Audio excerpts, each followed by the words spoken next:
When did following school rules become more important than saving your life? I was 3 bites into my turkey sandwich when my throat started tingling. Not the normal kind of tingle you get from spicy food, but that specific electric feeling I'd learned to recognize over 16 years of living with a severe peanut allergy. My hands went cold and I dropped the sandwich onto my lunch tray, while my best friend Autumn looked up from her phone with concern spreading across her face. "Something's wrong," I managed to say before my voice started sounding weird and thick like my tongue was swelling. She grabbed my water bottle and shoved it at me, but swallowing felt wrong, like there was something blocking my airway that shouldn't be there. I could feel my pulse hammering in my neck and my skin was getting hot and itchy all over, that familiar crawling sensation that meant my immune system was going haywire. The cafeteria noise seemed to get louder and more distant at the same time while I tried to remember the emergency protocol my allergist had drilled into me since I was 6 years old. My EpiPen was in my locker on the 3rd floor in the science wing, exactly where school policy required me to keep it, because medications weren't allowed in backpacks or pockets during school hours. The nurse's office had a backup, but that was on the opposite side of the building past the main entrance. Autumn was already standing up and pulling out her phone to call for help when the fire alarm exploded through the cafeteria speakers with that piercing electronic shriek that made everyone jump. The whole room erupted into chaos with chairs scraping and trays clattering as 300 students started moving toward the exits like they'd done in dozens of drills before. Mrs. Kovacs, the history teacher on lunch duty, was already at the cafeteria doors waving her arms and shouting for everyone to line up single file and move quickly to the parking lot assembly point. I tried to stand, but my legs felt shaky and wrong, and when I touched my face, my lips were already swelling. Autumn grabbed my arm and started pulling me toward Mrs. Kovacs while yelling that I was having an allergic reaction and needed my EpiPen from my locker. Mrs. Kovacs' face went tight when she saw us approaching instead of following the crowd outside, and she held up both hands like a traffic cop stopping cars at an intersection. "Everyone out now," she said in that sharp voice teachers use when they're not accepting arguments. "No exceptions. This is a fire emergency." Autumn tried to explain about the EpiPen and my allergy, but Mrs. Kovacs was already shaking her head before the words were fully out. "Fire protocol supersedes all other concerns," she said, and I watched her eyes flick to the security camera in the corner of the cafeteria like she was aware of being recorded. I could feel my throat closing more with each breath, this horrible tightening sensation like someone was slowly twisting a belt around my neck from the inside.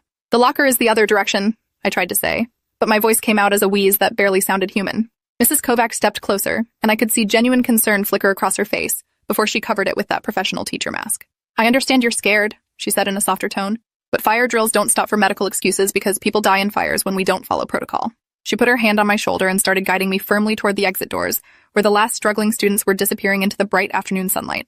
Autumn was arguing now, her voice getting higher and more desperate, saying that I was going into anaphylactic shock and would die without the EpiPen in the next few minutes.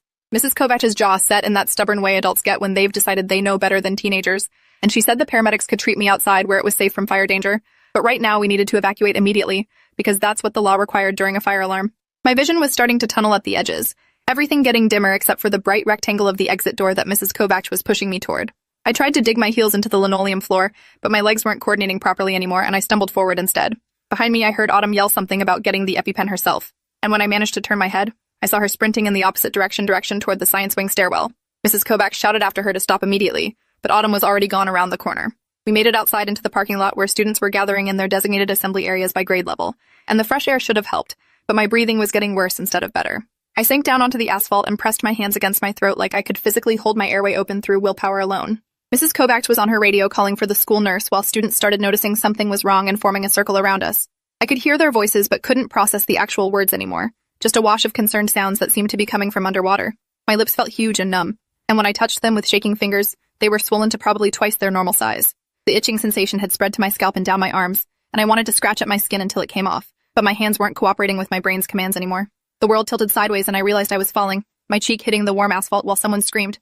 Through my narrowing vision, I could see Mrs. Kovacs' shoes and the bottom of her khaki pants, and beyond that, the crowd of students with their phones out recording everything because that's what teenagers do when something dramatic happens. Inside the building, Autumn was sprinting up the science wing stairs 3 at a time with her heart pounding and her breath coming in gasps. She'd been on the track team since freshman year, but she'd never run this fast in her life because she'd never been running to save someone's life before. The hallways were completely empty since everyone else had evacuated, and the silence was eerie after the chaos of the cafeteria. She reached the 3rd floor and turned left toward my locker, her shoes squeaking on the polished floor. She was fumbling with her phone to call me for my locker combination when she heard heavy footsteps behind her getting rapidly closer. Security Officer Whitmore rounded the corner at a run, his face red and his radio squawking with voices demanding status updates on the rogue student who'd violated evacuation protocol. Autumn tried to explain while still running toward my locker, but Whitmore was already shouting at her to stop and put her hands up. She ignored him and kept going, scanning the locker numbers until she found 3847, my locker. She spun the combination lock with shaking hands, messing up the sequence twice before getting it right on the 3rd try. The metal door swung open just as Whitmore reached her, and she saw my backpack hanging on the hook inside with the bright orange EpiPen case clipped to the front pocket exactly where I always kept it. She grabbed for it, but Whitmore's hand closed around her wrist in a grip that would leave bruises. She tried to twist away while explaining that I was dying in the parking lot from anaphylaxis, but he wasn't listening, just reciting school policy about evacuation procedures and how violating them during a fire emergency was grounds for suspension and possible criminal charges for endangering other students. Autumn did something then that surprised both of them, because she'd never been in a fight before in her entire life. She brought her knee up hard into Whitmore's stomach, and when his grip loosened in shock and pain, she yanked the EpiPen case free and ran. She could hear him cursing and his radio crackling behind her as she sprinted back toward the stairs, but she had a head start and the element of surprise. The stairs seemed endless going down, her legs burning and her lungs screaming, but she pushed harder because every second counted when someone was in anaphylactic shock. She burst through the ground floor exit doors into the parking lot where the entire school population was assembled, and she could see the crowd gathered around someone on the ground near the sophomore assembly area. She ran toward it, weaving between clusters of students who stepped aside when they saw her face. Out in the parking lot, I'd stopped breathing about 30 seconds before. My airway had swollen completely shut, and my lips had turned from red to blue to a grayish color that made several students turn away or start crying. Mrs. Kovacs was trying to perform CPR, but her hands were shaking so badly she could barely maintain the rhythm. The school nurse had arrived with her medical bag and was frantically searching for something while shouting at Mrs. Kovacs to keep going. Someone was screaming for an ambulance. Multiple people, actually, their voices blending together into a chorus of panic. The crowd had swollen to maybe 200 students now, all watching with their phones out, and some of them would later post the videos on social media despite explicit instructions not to. My face was gray and puffy and didn't look human anymore, and my body was completely limp against the asphalt. Autumn broke through the crowd and dropped to her knees next to me, her hands fumbling with the EpiPen case. The school nurse saw what she had and grabbed it from her, popping the case open and pulling out the auto-injector with practiced efficiency that came from years of training. She jerked up the leg of my jeans and pressed the orange tip against my outer thigh hard enough to leave a mark, and the spring-loaded needle punched through fabric and skin with a click that seemed impossibly loud. She held it there for a count of 10 seconds that felt like 10 hours, and everyone in the circle watched my face for any sign of improvement. For a long moment, nothing happened, and Mrs. Kovacs' CPR compressions faltered as she stared at my unchanged expression. Then my chest jerked once, twice, and I sucked in a rasping breath that sounded like gravel being dragged across metal.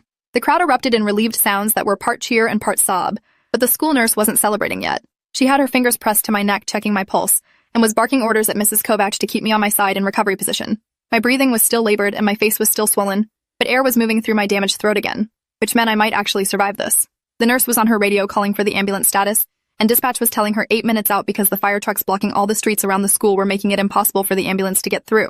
8 minutes might as well be 8 hours when someone's airway is compromised, and the nurse was already pulling out a secondary EpiPen from her medical bag just in case my symptoms rebounded before the paramedics arrived. She kept talking to me in a calm, steady voice, asking me to squeeze her hand if I could hear her, but I couldn't make my fingers work yet. Inside the school building, Principal Winters was standing in the main office staring at the security monitors showing the scene in the parking lot. He'd been watching since the moment Mrs. Kovacs had radioed about a student in medical distress, and he'd seen everything unfold with growing horror. The fire alarm control panel on the wall next to him showed the trigger point for the alarm had been a manual pull station in the East Wing boys' bathroom, which meant this wasn't a real fire but a false alarm that someone had deliberately set off. He'd gotten confirmation of that about 90 seconds after the alarm started, which meant he could have given the all-clear immediately and let students return to the building where medical supplies were accessible. But the district policy was crystal clear about completing full evacuation and sweep protocols, even for confirmed false alarms, because liability attorneys had written the rules after a previous lawsuit in a neighboring district. He'd made a choice to follow policy over common sense, and now a student was lying on the parking lot asphalt fighting for her life, because rules were rules, and he couldn't be seen playing favorites or bending regulations. His hand hovered over the intercom button that would broadcast an all-clear to the assembled students outside, but his vice principal Judith Carver stepped in front of him and shook her head. "The fire marshal hasn't arrived yet to give official clearance," she said, "and if we let students back in before that happens and something goes wrong, the district will crucify us." Principal Winters looked back at the monitor showing the nurse working on me, then at his vice principal's face, and he could see his own fear reflected there. They were more scared of the lawsuits and the district administration than they were about the actual student dying in their parking lot, and both of them knew it, but neither would say it out loud. The ambulance finally arrived 7 minutes after the EpiPen injection, weaving carefully through the fire trucks that were still blocking the street even though there was no fire. 2 paramedics jumped out with equipment bags and portable monitors, and they took over from the school nurse with smooth efficiency that came from responding to allergic reactions multiple times per week in a county with 3 million people. They got an IV started in my arm and pushed a syringe of something that made my breathing ease slightly, though my throat still felt like it was lined with broken glass. One paramedic was asking me questions about what I'd eaten, and when symptoms started, while the other one was listening to my lungs with a stethoscope and frowning at whatever he heard. They loaded me onto a stretcher and into the ambulance while Autumn followed alongside, refusing to let go of my hand even when the paramedic said only family was allowed to ride along. Mrs. Kovacs stood in the parking lot watching the ambulance pull away with lights flashing, and her hands were still shaking from the CPR compressions she'd performed. Around her, students were starting to break formation and cluster in groups talking about what they'd just witnessed, and several teachers were trying to restore order without much success. The fire marshal's car pulled up, and he spent 20 minutes walking through the building with Principal Winters before giving the all-clear that would let students return inside. By that point, lunch period was over, and the afternoon schedule was completely disrupted. But none of that mattered because everyone was still thinking about the girl who'd almost died because someone pulled a fire alarm as a prank. Security footage from the East Wing bathroom showed Caleb Winters, the principal's own son, pulling the alarm and then walking away with a smirk on his face like it was the funniest thing he'd ever done.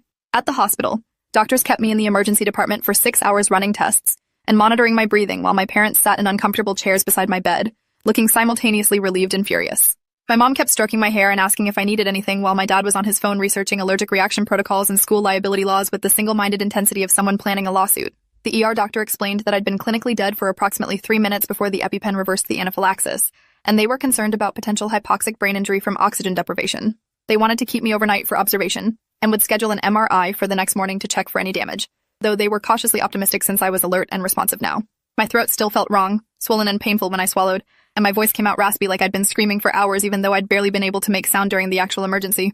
Autumn had been allowed to stay with me after my parents arrived and gave permission, and she sat in the corner of the exam room looking traumatized by everything she'd witnessed. She kept apologizing for not getting to my locker faster, for not fighting harder against Whitmore, for any delay that might have made my condition worse. I tried to tell her she'd saved my life and I'd probably be dead without her willingness to violate every school rule, but she just shook her head and said she should have grabbed the EpiPen sooner. My mom thanked her probably 15 times in the first hour, crying every time she looked at Autumn and imagined the alternative timeline where my best friend hadn't been brave enough to run back into the building.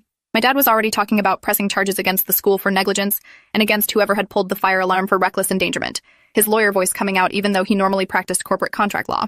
The hospital social worker came by around 8 p.m. to take my statement about what happened, and she recorded everything on a tablet while asking careful questions about the timeline and the school's response.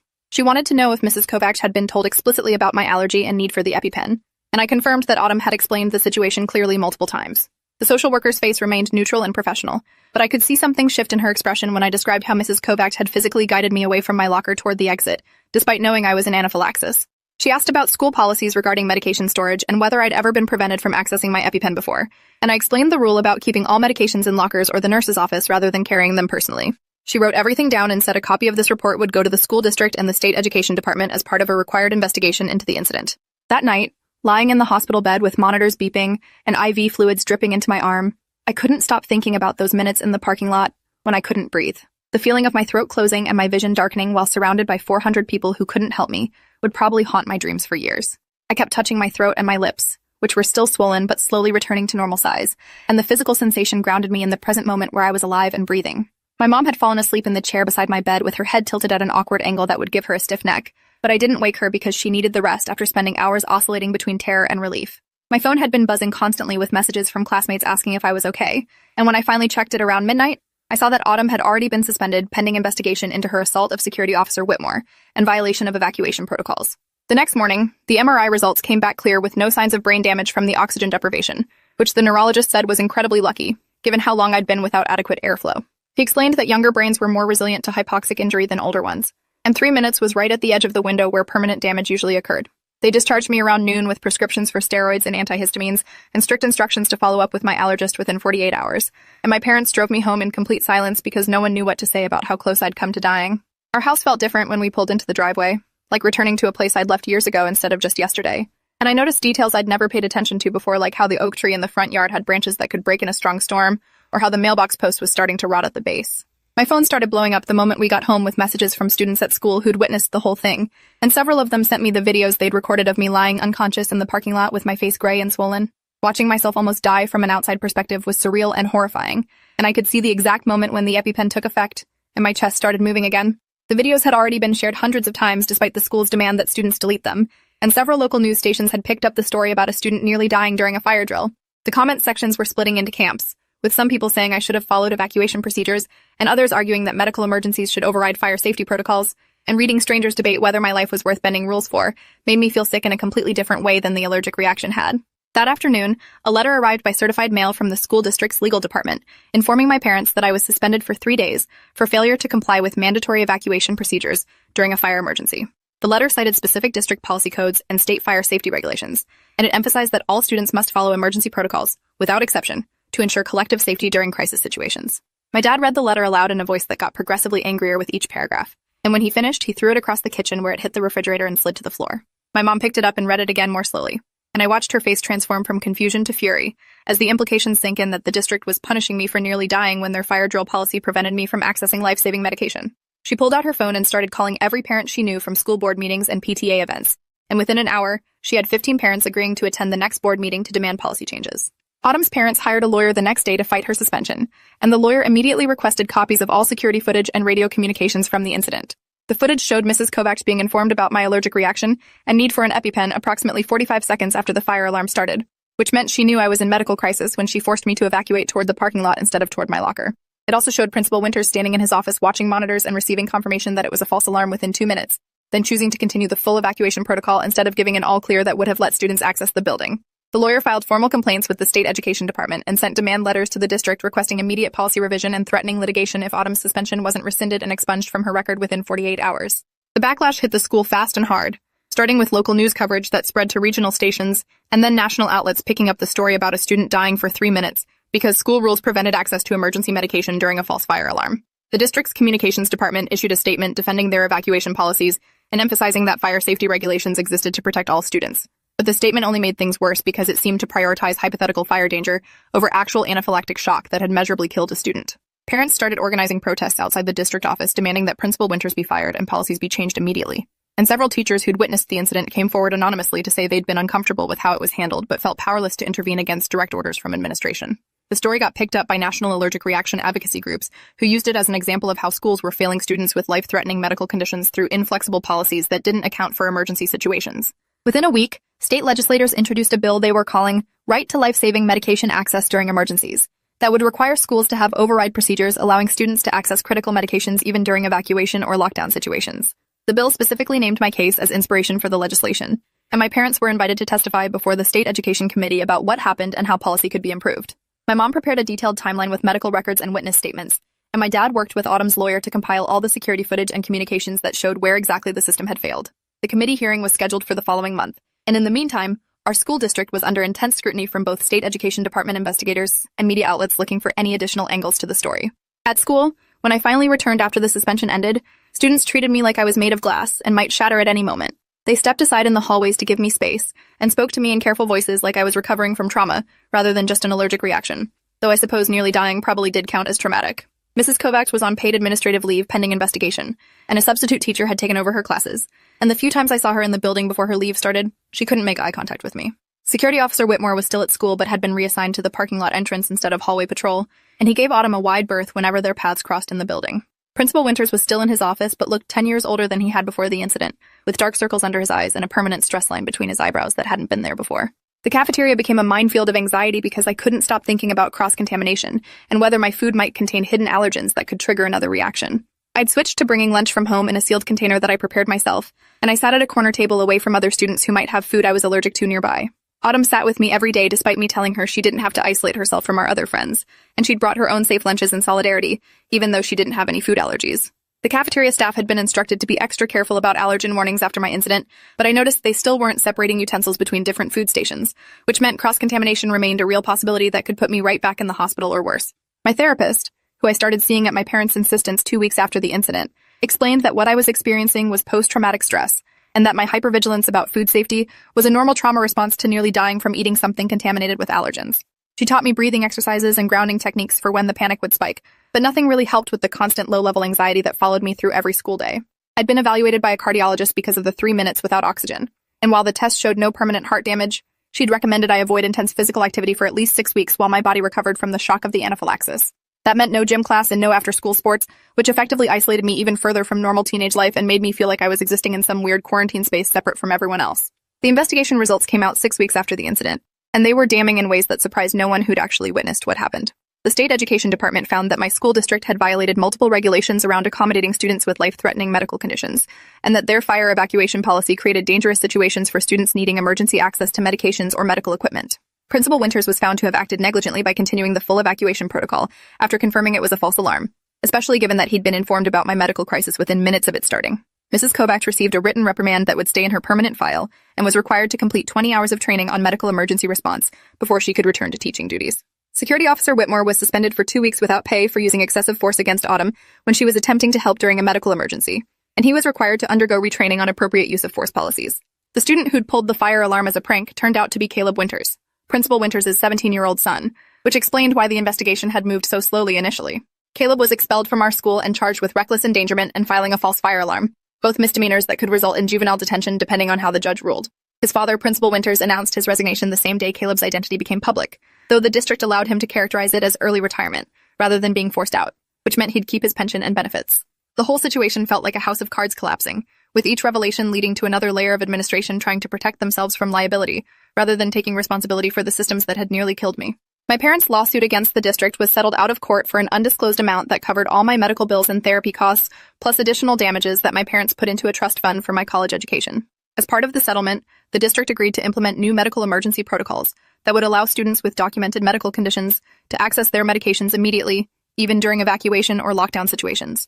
They also agreed to train all staff on recognizing anaphylaxis symptoms and administering emergency epinephrine, and they would stock EpiPens in multiple locations throughout the building, rather than just in the nurse's office. Autumn's suspension was expunged from her record, and she received a formal letter of apology from the new interim principal, acknowledging that her actions had saved my life and should never have resulted in disciplinary action. The state legislation inspired by my case passed both houses and was signed into law 5 months after the incident, creating new requirements for how schools across the state must handle medical emergencies during safety drills. The law specifically mandated that medical needs must be prioritized over drill compliance, and that schools must have clear protocols for students to access life-saving medications immediately, without requiring permission or following normal evacuation routes. Advocacy groups called it a landmark victory for students with disabilities and medical conditions, and my family was invited to the signing ceremony, where the governor thanked us for turning a personal tragedy into systemic change that would protect thousands of other students. Standing there in the Capitol building with cameras flashing while the governor signed paperwork with my name attached to the bill felt surreal, like I was watching someone else's life instead of living my own. A year later, I can walk past the cafeteria without my heart racing quite as badly, and I've stopped having nightmares about the parking lot every single night. I still carry my EpiPen everywhere now despite the old rule having been changed, and I've developed anxiety around fire alarms that probably won't go away for years based on what my therapist says about trauma responses. Autumn and I are still best friends, maybe even closer now because of what we went through together, and she jokes sometimes about her brief career as a vigilante medication runner, even though I know the whole incident traumatized her almost as much as it did me. Mrs. Kovacs transferred to a different school district after completing her required training, and I heard through the parent gossip network that she tells people she doesn't want to talk about what happened during her time at our school. The cafeteria staff still knows my face and goes out of their way to confirm that my food is safe. And I've gotten better at advocating for my needs rather than hoping adults will protect me when systems fail. The scar tissue in my throat makes swallowing uncomfortable sometimes, a permanent reminder of how close I came to not surviving that lunch period. And my allergist says I'll need to be even more careful going forward because my next reaction could be worse than the first one. My parents have become advocates for other families dealing with the school system, and my mom serves on a state committee reviewing policies around disability accommodation and emergency medical access in educational settings. The whole experience taught me that rules are made by people and can be changed by people. But sometimes it takes nearly dying before anyone pays attention to the ways those rules can fail the students they're supposed to protect. I graduated last spring and I'm starting college in a few weeks at a school 3 states away, and I've already met with their disability services office to make absolutely certain they understand my medical needs and have protocols in place that prioritize my life over their rules. Appreciate you watching this far. If you enjoyed it, drop a like, leave a comment, and subscribe so you won't miss the next story.